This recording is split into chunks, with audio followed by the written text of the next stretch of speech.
It is Mock Draft Monday, and for the first time today, we are getting into second round draft picks for the Chargers. We have an explosive batch for you because we're going to be talking about playmaking tight end Isaiah Likely, a run stuffing defensive tackle in Travis Jones, and a really explosive safety in Jalen Pitre, who could make a ton of sense for the Chargers, coming up on today's Locked On Chargers.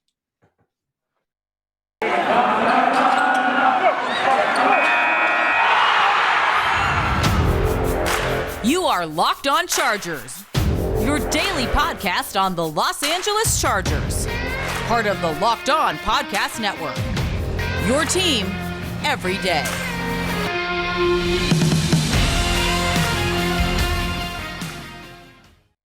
What is up, and welcome into the Locked On Chargers podcast. I'm your host, Daniel Wade, joined as always by my co-host, David Drogemeyer. Thank you guys for making us your first listen today. We've been covering the Chargers for over 6 seasons. We're heading into our 5th as the host of the Locked On Chargers podcast, bringing you your team every day. What is up, guys? Welcome into the show. It is another Mock Draft Monday. To make sure you never miss the show, make sure you go subscribe to the new Locked On Chargers YouTube channel and also follow the show for free on all platforms, wherever you get your podcast from. But it is Mock Draft Monday, so today we're going to be talking about 3 really exciting options. I think we have a good group because we've only been doing first round picks, and today we're going to be talking about 3 options for the Chargers in the second round, getting into 3 different positions, starting with someone I'm borderline ready to plant my flag on with Baylor defensive back, and I don't call him a safety because I don't really think he is, and that is Jalen Pitre. But we'll also talk about Brandon Staley is listening, so you better not. Exactly. We know they love versatility. We'll get into all that. But Travis Jones is another exciting prospect, especially if the Chargers don't go with someone like Jordan Davis.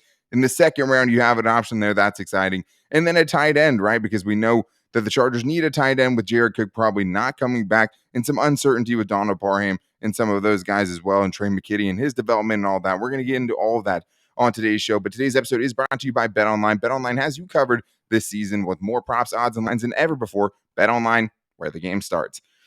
All right, David, well, I have my first secondary pick that I'm very excited about in the second round for the Chargers, and it is Baylor defensive back Jalen Pitre. And there's just not a lot not to love about this dude and what he brings to the game, because I think there's a lot of things he brings to the table for the Chargers specifically, because that's what you're looking at is how does he fit with the Chargers. He played the star role for the Baylor Bear defense, a really good defense, and a role that's similar to what he would run with Brandon Staley, that same star position that Derwin James plays a lot of. And he's called a safety, but he does a lot of different things. But man, you watch this guy play, David, and it's really, really hard to find things you don't like. Yeah, I just love what, the passion, the energy he brings, like the explosiveness, the quickness, his want to, like the Tasmanian devil in him. It's very, very apparent when you put on the tape and you watch this guy. He has splash plays all over his tape, and you can really, really see how he could fit into this Chargers defense, how he could upgrade this defense, how he can make other players around him better. And a former Charger came to mind when I was watching this guy the Chargers made a very stupid decision to let go and have been trying to replace ever since, and that is Adrian Phillips, who played a similar role in the Chargers defense. This guy, I think, brings that same type of versatility and is already very advanced for a guy who's just coming out of college right now. 100%. And I think he's like a juiced up Adrian Phillips, right? And Adrian Phillips, credit to him, was a borderline special teams player, borderline roster guy. Cut 7 or 8 times just with the Chargers specifically, and he had to grind it out. And then he had that run, the 2018 season, where he played linebacker and really helped the Chargers when they were thin there.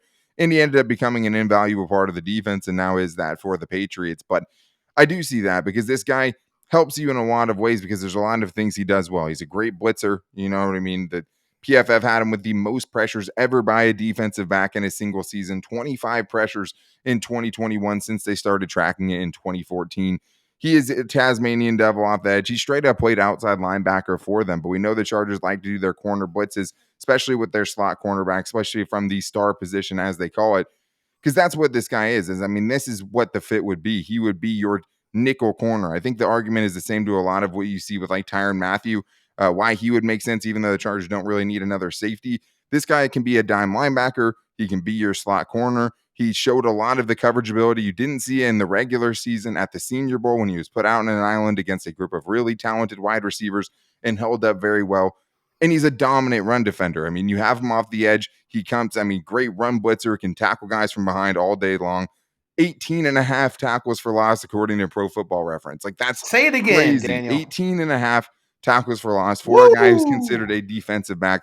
And then you have just the versatility, playing linebacker, coming off of the edge. The only thing we didn't really see him do is really be that deep safety, and maybe that's something that makes you pause. But like, David, you have to love a guy who's not only willing to stick his nose in there and tackle, but also he has some open field tackles and has that high football IQ as well. I had a span on like 3 plays against BYU where he blows up a screen pass and then also gets a sack on a flea flicker. Like, the dude has a super high football IQ just to go along with all the physical gifts. Yeah, I just love when he is put in those positions to be an open field tackler. He's really able to stay square to the ball carrier and not let him get out of his area. He's really able to show that fluidity right there, and that's really what helps him a lot as an open field tackler. He's not like an ankle grabber either. I didn't see that very often. This guy who will square up. He's a very smart player. That's one thing I noticed when I was watching him. You see people go in and out of his zones. He stays disciplined. He doesn't let people, take him out of his zones or out of his coverages, and he still is able to make plays on the football as well. Love the way he blitzes, man. He is a furious blitzer, and he has elite quickness. That's one of the things that I noticed from his tape. There's no way else to describe it. This guy is very, very sudden. He can beat offensive tackles with his quickness. And they used it a lot. They used that a lot, and he disrupted the play more often than not. If he didn't get after the quarterback and get him on the ground, he disrupted the play, and that's what you're looking for from a slot corner, because that helps just disrupt against the pass and against the run, like you were mentioning. Also very good in coverage, too. I think this guy has very fluid hips. He was really able to kind of feel it out there. I didn't see him get beat very often. I didn't really see him actually get a lot of one-on-one opportunities out there, but when he did, he was always around the football. So, like you said, there's not a whole lot not to like when you're looking at this player, especially where he fits and how he fits and potentially into the Chargers defense. Yeah, well, and I think that's the big thing, and I think it has to do with, what did you take in the first round as well, you know what I Yeah, mean? for Like, if sure. you take an edge defender or something like that, this is a really attractive option for you in the second round. Maybe if you get a cornerback and you're feeling better about that position, maybe you don't feel like you need to draft somebody right here that has this skill set, you know what I mean? But I do think that if you are looking for the negatives, I think it is that lack of exposure in coverage. You'd be putting a lot of stock in the Senior Bowl and the performance he had there, because there wasn't a lot, but when there was throws into his zone, he got the hand on the ball a lot of times, right? Like, Yeah. he let guys run out of his zone just to come back and break up a pass underneath. But we just didn't see enough of those options, and it's hard for me to say, hey, this guy's going to really help at safety, at deep safety, to let Derwin James come up close to the line of scrimmage without having seen those actual reps happen. So I think that's where a lot of the concerns would come from, even if it's, doesn't mitigate how good of a player he is. Yeah, I only had a couple of opportunities or negatives that I saw when I was watching this tape. One of those things is that furiousness that he possesses. Sometimes that does get him in trouble, and kind of he over pursues and misses the ball carrier. I saw that a couple of times. He's It doesn't all happen a lot. 100% all the time speed, Yeah, right? That's the other thing. exactly. It's all pedal to the metal all the Yeah, time, which whistle you to can over whistle, pursue. that Joey Bosa type of motor, that you love that. You want that in all of your defensive players. And then, he is, a little bit smaller of stature. So if a larger offensive Sure. lineman gets his hands on Jalen Pitre, he can definitely remove him from the play. But that didn't happen a lot because of that elite quickness I talked about earlier. He uses that as a great weapon to kind of, not allow those offensive linemen to get their hands on him. But if they do, he can definitely be blocked out of the play. Yeah, and I didn't see any, serious medical red flags with him, but I would say that, yeah, I mean, there's always a question if you play that kind of style, if you play that physical, because he's one of the Yeah. more, physical defensive backs that I've scouted so far. I mean, the dude loves to tackle, right? But Yeah.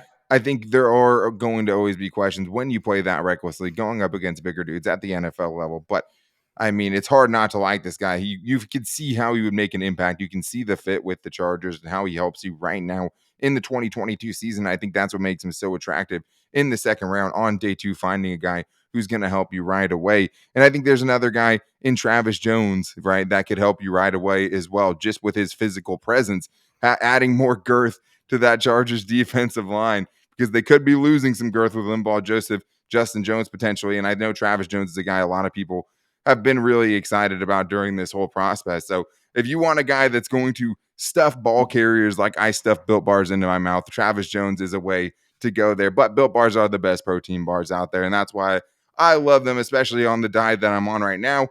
Trying to cut back for the wedding. It's so nice to have something like a Built Bar that I know is going to taste great. And it also feels like I'm kind of having a cheap meal while having, 17 grams of protein in most bars, less than 4 grams of sugar, and 4 grams of net carbs. It's always nice to feel dirty every once in a while and have something that feels like a treat and then not break your diet as well. And there's so many great flavors to choose from too.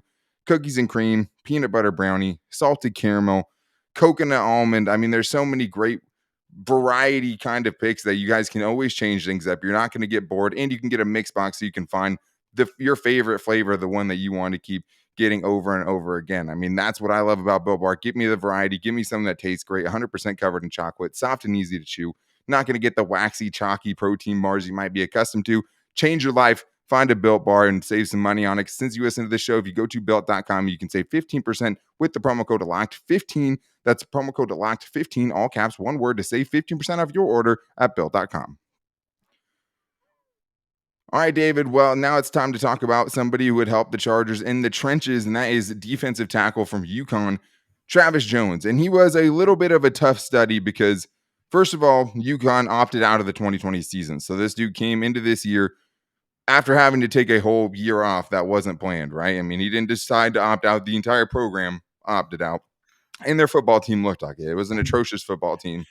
And most of the I was scores we about were to say watching, they should have opted out this year too. My goodness, was that a bad team to watch? it was a lot of 44-0 games, 49-0 games. But there's one thing that stood out for sure, and that's that this guy, belongs, right? He Oh he yeah. belongs in the Power Five conferences. He held up well when he did have to go play him. I think the best game I watched of him was the Clemson game, Mm-hmm. and he really kind of took over that game in moments, which is hard to say about a team who lost, 40 something to very little. But I do think, David, that's another thing with this guy and Travis Jones. If you're looking at the fit, if you're looking at what the Chargers need, if you decide to skip on a Jordan Davis, right, in the first round to go after a more premium position, Travis Jones probably falls to you in the second round. I mean, the hype train is going, but this could be a great fit for the Chargers potentially in round 2.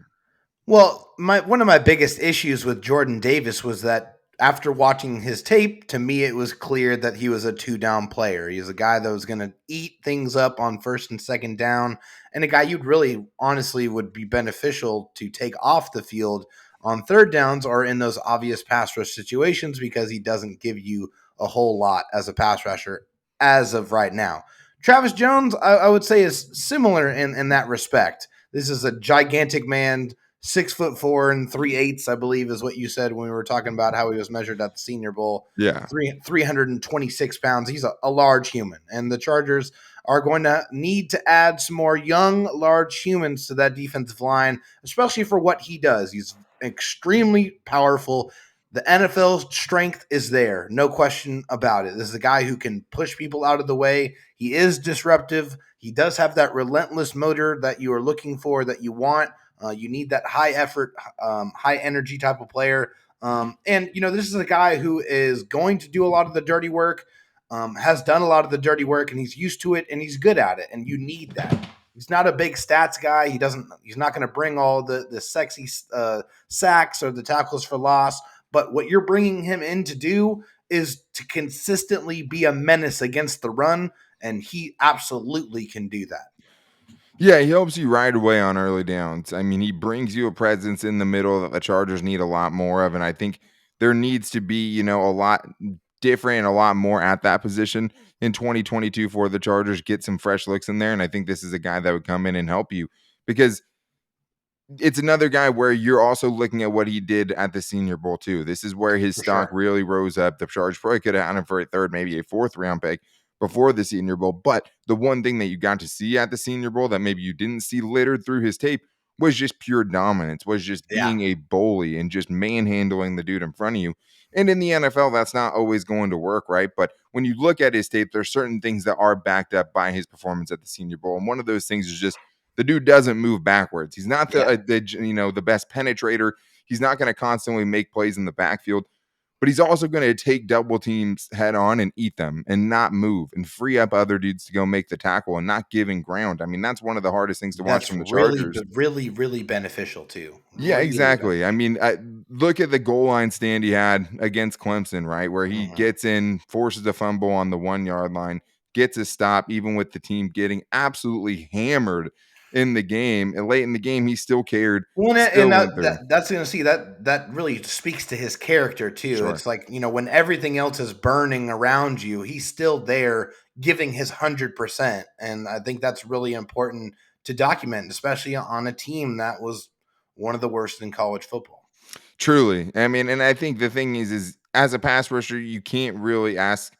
You're not necessarily expecting a lot, but I think you do Yeah. see a foundation to potentially improve there. And it's really hard to find really good interior pass rushers. But in the second round, you're willing to say, okay, I'll wait for you to develop in this area of your game while you'll already help us in this area. And that's the thing with Yeah. him is like he's going to be sturdy right off the bat. He's going Mhm. to be a force to be reckoned with at the line of scrimmage the moment he steps on the field because he brings that kind of size. He brings NFL ready strength. He has that anchor that you're looking for, right? And I think that's what's exciting about him. And he helps you right away. He's that kind of player. So even though he doesn't have the flashiness, that we talked about, you can see how it fits. And I think if there was one place you would knock him, it would be the pass rushing, right? Because there was too many stalemates on Yeah. his tape, right? Too much fighting with guys at the line of scrimmage. And they did ask him to pass rush quite a lot. They didn't always take him off the field for those situations, something that you saw at times with Jordan Davis. Yeah. And I think that's the one big thing, David, is will he ever grow that? It's hard to say at this point. But I mean, I think the one thing you did see at the Senior Bowl is maybe there is some more potential after you saw him with a week of NFL coaching. Yeah, I mean, definitely for sure. I mean, if you watch the Senior Bowl, he had one of the most impressive sacks at the Senior Bowl, where he literally forklifted the offensive lineman into the quarterback and knocked the quarterback down like he was bowling. Right. Like the guy is ridiculously strong. But I think if you were to add like a rip move or a swim move or just get a little bit more active with his hands, use those as a weapon. If he gets on a defensive line with Joey Bosa, well, guess what? You got one of the best hand technicians in the NFL. You got one of the best pass rushers in the NFL. So there's a wealth of knowledge that you can And really some gain. prestigious coaches, right, as well Yeah, on the Chargers. Like you have with Jay Gift Smith. Rogers, Yeah, right? You have the Gift Smith of the defensive line. You'd be happy with those guys trying to get the most out of him. yeah, and I love one thing that honestly just stuck out to me is that all 3 years that he did get to play in college, he played 11 games every single season. So he didn't, there was no issues with the injuries there. And you want to bring in a guy that's going to be able to come in and be on the football field. I mean, if you're not available, then you can't help me. So it's nice that there's no obvious, red flags in the injury department there. Yeah, definitely needs to build his pass rush repertoire there. And this is a nitpick thing with probably every offensive defensive lineman is just playing with more consistent lower leverage. This guy, if he plays with that low leverage, like he is almost impossible to move, and he's able to engage those just absolutely ridiculous tree trunk legs and forklift people backwards. I mean, it's in his tape. It's definitely there. If this guy develops pass rush moves to go along with the obvious, things that are going to help against the run, this can turn into a very, very good player at the NFL level. Yeah, and I think there is some room. I think that'll probably help with just him being able to more consistently shed blocks on the inside and not Yeah, just be a space eater, right? right. And I think that's one of the places where his play has the most room to grow. And I think it's exciting because he is an exciting prospect, even if he's not a flashy prospect, just because the Chargers, I mean, we don't have to tell you and, rehash the problems they had in run defense. And it didn't all come from the defensive tackle position, right? It was the edge, it was the corners, it was the linebackers as well. That's why guys like a Travis Jones or a Jalen Pitre are so excited because those guys, they are going to do a lot of things, but stopping the run is one thing that both of those guys are really, really good at. But the other thing with the Chargers, and the one thing we're kind of realizing now is there is a pretty big vacancy at tight end, and with Jared Cook, the uncertainty there. We expect them to bring back Donald Parham if everything checks out health wise. Trey McKitty, I think, took some nice steps towards the end of this season, but there are a couple of tight ends in the second round that could potentially help, right? I mean, and that's one of the guys we're going to talk about next in Isaiah Likely from Coastal Carolina, who really exploded, but obviously has a bigger jump to make than most of those. You're going to have to take a bigger leap of faith with someone coming from a school like Coastal Carolina. But I can't tell you how many times I've had to take that leap of faith and been rewarded on betonline.net, which is the official betting sponsor of the Locked On Chargers podcast, and the only place where I'm placing my bets with some really important weekends to place bets coming up. I mean, I'm really excited about next weekend UFC Championship, right? It's going to be a huge fight. And not even a title fight, a grudge match next week with Colby Covington, right? And Gamebred Masvidal. That's going to be a fun fight to watch. A lot of bad blood there. And March Madness is right around the corner. And the only place I'm going to be placing my bets is at betonline.net because they have the best odds, props, and lines that you're going to find out there. And when you have a big time sporting event, you want to go to the best place to find your player props. And is this fight going to last all 5 rounds? Is this guy going to score more than 10.5 points? That's what all the things you're going to find at betonline.net. So make sure you guys check it out to see everything they have available because it's not just UFC. It's not just March Madness, right? It's professional basketball as well. It's NHL. It's MLB when that ever finally decides to roll around. And importantly, football too when that comes back. But BetOnline is the only place that I go, the only place that I trust to bet with. And when you're trying to win big, you go to betonline.net. They have so many different tournaments and things going on all the time. That's why I'm always going to look first because BetOnline is where the game starts. All right, David, well, one more guy to talk about here, and it's Isaiah Likely. Maybe not a likely place to start as far as where the Chargers need. Yeah, there you go. But I think I see it. There's a lot of Charger fans out there that are like, get Isaiah Likely in the second round. He's going to solve all of your issues. So as far as a fit goes, there is some space, to improve there. I don't know if they'll bring back Jared Cook, who was pretty productive in his 1 year, but came with a lot of frustrations as well. We don't really know where Trey McKitty is in his development. And we know that Steven Anderson's a solid player, but he is what he is at this point. And then Donald Parham has all the athletic ability in the world, but has 30 career catches. So it's kind of hard to put all of your eggs in that basket, especially with the scary injury that he sustained to end his season this year.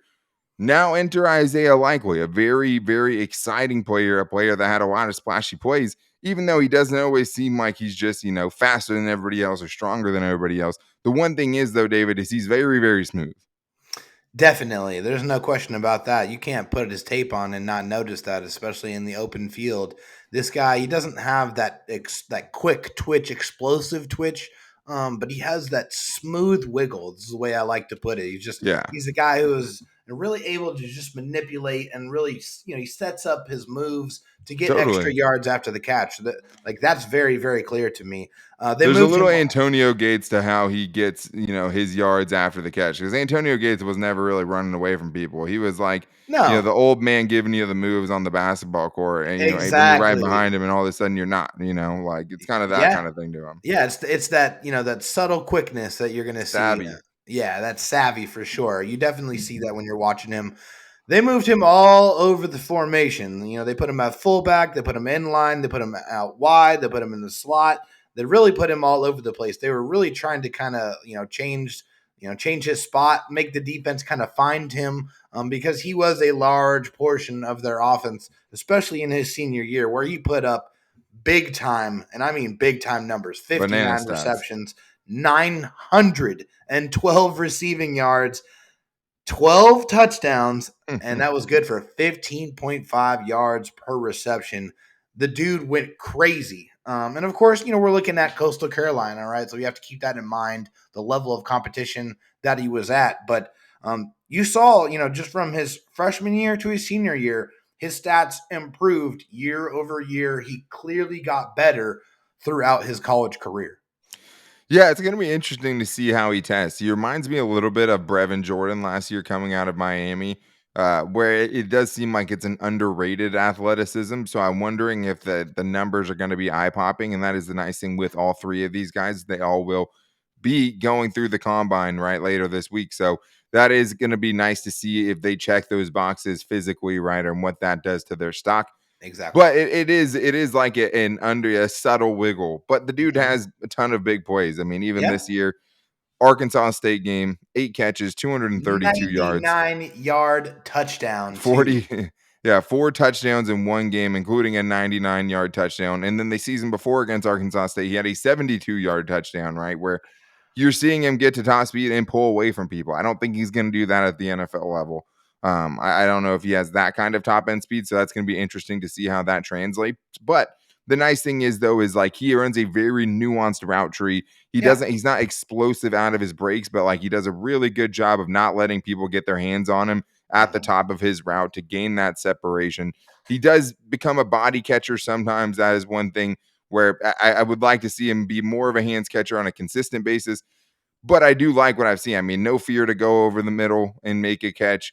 Finds the ways up the seam to track the ball and get open vertically, which is something the Chargers really missed out on last year in their offense, was that seam threat at tight end. I definitely think he brings you some of that because he finds ways to get open. He knows how to sit down in space when he has to. So I think the savviness is something that you like, David, because you feel like that would translate pretty quickly. Definitely. I mean, he's a player to me who I really liked the way he presented himself to the quarterback. He really provided an inviting target, to his quarterback there, and it really seemed like he appeared to have some soft hands. Like it seemed like he's a pretty reliable pass catcher, I at didn't see least him to drop a me. lot. That's Yeah, for sure. yeah, I didn't see a lot of drops. He is a willing blocker, but I wouldn't say that's his best attribute. I mean, I think that if we're looking Sure. at things that he can clean up or get better at, I think it's just a blocking, the whole blocking aspect of blocking as a tight end. Pass blocking and run blocking. I think the willingness is there, like the energy in his blocks is there, but I think he needs to add some technical acumen behind that blocking scheme. And I think when he gets in front of coaches at the NFL level, that's going to be the part of his game that they're going to have to develop the most. Sure. I mean, I think with that specifically, it is something that's going to have to come with time. I mean, I think for me, more than like the technical parts of it, because I do think you can have better hand placement. I Mm-hmm. do like him on the move. They ran a lot of wide receiver screens with him Yeah, as that lead blocker in sure. that bunch formation, and he did move guys out of the way. Sometimes he loaded up too much and he would cause him to whiff, but like there was also times I saw him block dudes literally out of the picture. And I think that's the part you like is he was Yeah, blocking through the whistle. I wish I would have seen more inline blocks where he's the guy at the end of the line of scrimmage blocking down on someone or just taking somebody head on on the line. And when yeah, I did see that, I liked it.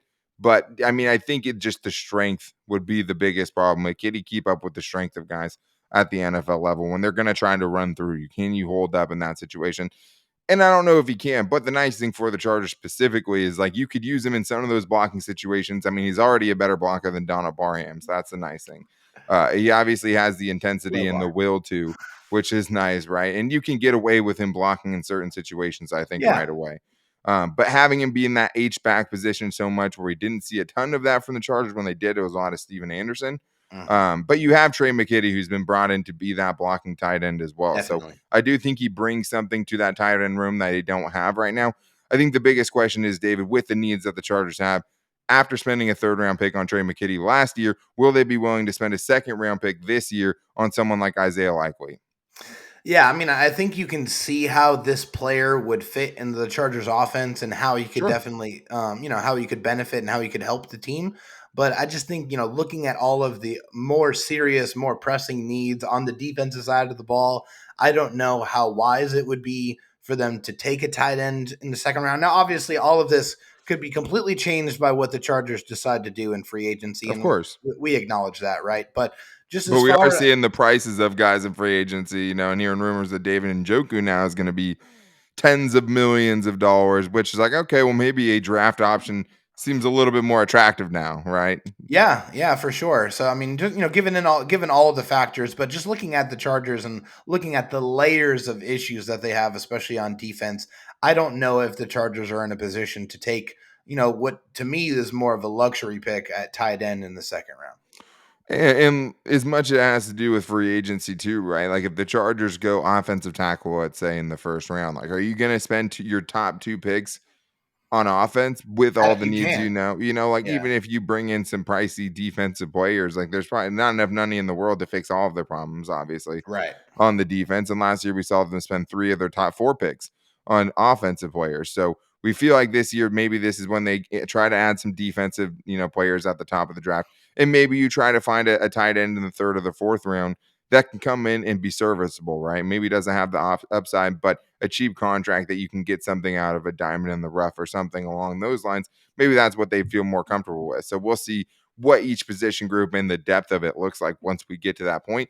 And we'll also have a chance to go and watch the other tight ends like a Trey McBride or some of the guys that could go after the second round and kind of see how they compare and where the Chargers really should be focusing that capital, and how much our corner is going to drop off after the second round, how much our edge rusher is going to drop off after the second round, right? So there's so many different options, but I do think we can easily say that we both liked what we saw out of him. I definitely understand why Chargers fans would be attracted to a dude who was the center, focal point of an offense, and we've seen him produce at a high level with ridiculous numbers. And it's not like he was playing in the FCS or Division II. Still Coastal Carolina, still Division I, a team that was undefeated recently and was playing very, very well and beating some really good teams. So I really like this first group, David. Maybe next week we'll get into, 3 more second round options. Maybe we'll push things into the third round. I know the Locked On Network's mock draft this week had the Chargers taking Jameson Williams. So maybe that's something we got to discuss later this week. But we also have press conferences from the Combine from Brandon Staley and Tom Telesco later this week. Hallelujah. Real life content and the Combine itself. So maybe we'll go over to some guys that we're excited to watch in the Combine as well to see some of the numbers. Unfortunately, we won't be able to see Jameson Williams, but there's a lot of other guys on the list we'll be able to watch there. But that is going to do it for today's show. Thank you guys for all checking us out and making us your first listen. We always appreciate you guys and hope that we're a place that you can go escape to and get your daily Chargers content, because I love everybody. Nobody's putting out daily Chargers content like we are right now. So we hope you guys like the show and hope you guys hit us up for Fan Mail Friday and things like that and tell us where you want us to take the show as well. And you can hit us up on Twitter at LockedOnLAC. You can find me on Twitter at Dan Talk Sports and David Drogemeyer on Twitter at DroTalkSD. And always make sure to subscribe on the Locked On Chargers YouTube channel. We love having that content for you guys, and we love the audience and everyone that's been kind of brought into the fold with that. But you can always find the show for free on all platforms, wherever you get your podcast from, where we got our star, Apple Podcast, Spotify, you name it, you can find us on there. And you can also call into the show at 323-524-7924 if you want to get in with a voicemail. Try and make it 30, 45 seconds. We'd love to get that on the show. And you can always hit us up on all of our social media, including at Locked On Chargers on Instagram and our Locked On Chargers Facebook page. But we'll be back with you guys tomorrow talking about dominoes kicking off and free agency and some other Chargers-related things. But until then, take it easy and go Bolts.